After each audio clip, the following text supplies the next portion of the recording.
whistleblower claims this all started because Adam Schiff assumed he was going to be the director of the CIA in a Hillary Clinton administration. My understanding that the Department of Justice is serious about taking this evidence that's emerged and holding. Let's get into Adam Schiff.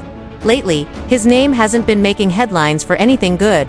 A whistleblower has dropped a major allegation, and it doesn't exactly cast Schiff in the best light. Whistleblower claims this all started because Adam Schiff assumed he was going to be the director of the CIA in a Hillary Clinton administration. Of course, President Trump won, and those dreams were dashed. But how could Adam Schiff deny this when we have it on tape? He being at the time either the chairman of the intelligence community or later the ranking member of the intelligence committee in the House. He's over there on Chuck Todd and all these other Sunday shows saying that collusion between Trump and Russia is in plain sight. How do you deny that after you said that with the role as chairman of Intelligence Committee? Well, first of all, I think that I'm so happy this is finally coming out and we actually have proof. And the number one thing that I think is different this time is the fact that the 302 report is now unclassified. And so Congress does have the information. And during the Trump-Russia investigation, Schiff was allegedly motivated less by justice and more by ambition, eyeing a top spot in what he assumed would be a Hillary Clinton White House. He thought he had the roadmap all figured out, but with Trump in office, that carefully laid plan is falling apart. This program was never buying it, and we did not buy into Schiff's claims. Here's a conversation on Sunday Morning Futures back from 2019. Watch this.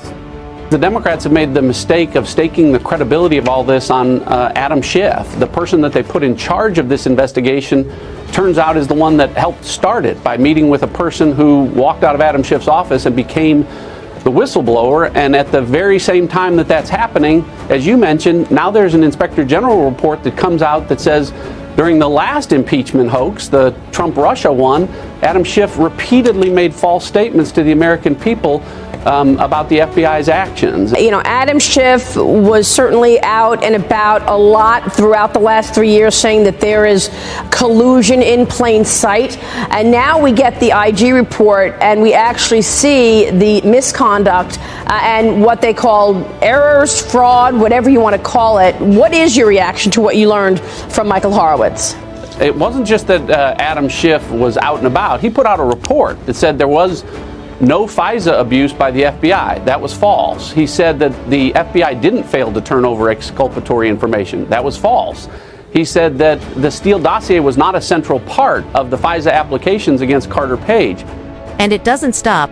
Their Schiff is now accused of leaking classified information. This story is only heating up. If you're the kind of person who likes to get the truth behind political drama, make sure to hit that subscribe button. It helps me out, and it guarantees you won't miss the next big update. Now let's talk about why this matters. At the heart of it all is accountability and transparency to words that are more important than ever in politics. These whistleblower allegations against Schiff aren't just about one man. If true, they could reshape how we view him and the political process. He was the chairman of the Intelligence Committee at one point. Now he's a senator.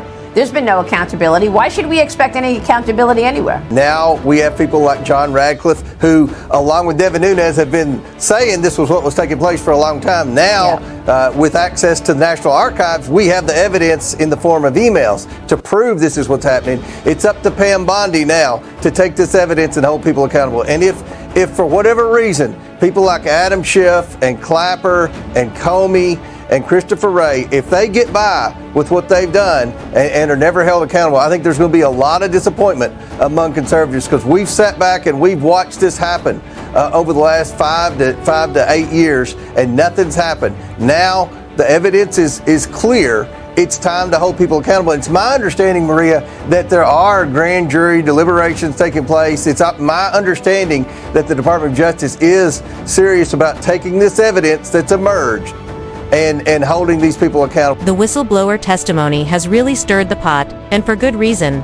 According to the claims, Schiff, while positioning himself for a high-profile role in a potential Hillary Clinton administration, may have resorted to some ethically questionable tactics. The allegation that he leaked classified details during the Trump-Russia probe to tilt outcomes in his favor, That's no small accusation. Think about it: choosing sensitive information, not just for personal gain, but to manipulate public opinion and undermine a sitting president. That's a dangerous game for any democracy. Now, some people might shrug and say, that's politics. It happens, but should it? Don't we deserve leaders who are transparent, not deceptive? If these allegations hold any truth, then instead of clarity, the public got smoke and mirrors. And according to the whistleblower, Schiff's ambitions tied to a Clinton administration may have heavily shaped his actions during that entire saga. Word is, a grand jury is now looking into these allegations, and that's no small thing. If the DOJ is serious about examining the evidence, we could be entering an entirely new phase of this saga. But let's be clear, this isn't just about Adam Schiff. It's about a bigger pattern we've seen in politics: officials putting self-interest ahead of public trust. And once that trust is gone, rebuilding it is almost impossible. Think about the Trump-Russia investigation. It was supposed to be about election integrity. Instead, we now have claims it was used by some to boost their own careers. That's not accountability, it's manipulation. And if Schiff's colleagues in the House Intelligence Committee knew about this, were they complicit? Or did they look the other way? Those are serious questions that demand answers. And then there's the media. Their role can't be ignored. When they sensationalize or gloss over key details, it only fuels confusion and distrust. Remember, the Inspector General's report already cast doubt on Schiff's past statements about visa abuse. If he misled the public, that's not a slip-up, that's deception. There's a saying, power tends to corrupt, and absolute power corrupts absolutely. That feels pretty relevant right now. Because if politicians see their authority as a tool for personal gain, we're in dangerous territory. No one, no matter how powerful, should be above the law. So where does this leave us? As citizens, we have to keep demanding accountability. Otherwise, scandals like this won't just stay in the past, they'll come back around. History has a nasty habit of repeating itself when transparency is missing. But I want to know what you think. Should politicians face stricter accountability across the board? Drop your thoughts in the comments.